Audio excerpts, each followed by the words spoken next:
अस्सलाम वालेकुम व्यूअर्स, मैं हूं रिजवान यूनुस।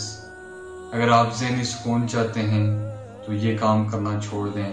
किसी के पीछे भागते रहना छोड़ दें, किसी की मिन्नतें करते रहना छोड़ दें, किसी की खुशाम करते रहना छोड़ दें, किसी को मुतासर करते रहने की कोशिश करना छोड़ दें।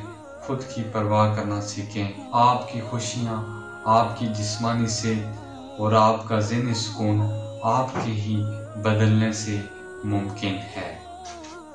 और अपनी राय वहाँ दें जहाँ कोई आपसे मशवरा मांगे।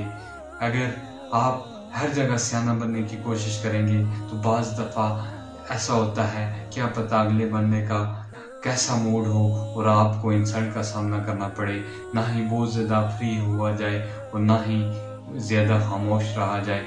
चेहरे पर हल्की सी मुस्कुराहट रखें ताकि लगे कि आप मुतमईन और खुश हैं। ज़्यादा से ज़्यादा कोशिश करें कि मनफी सोच से आप बचे रहें और ज़्यादा से ज़्यादा खुद को मुस्बत रखें ताकि ज़हनी सुकून रहे, आप मुतमईन रहें और इसी में खुशी है।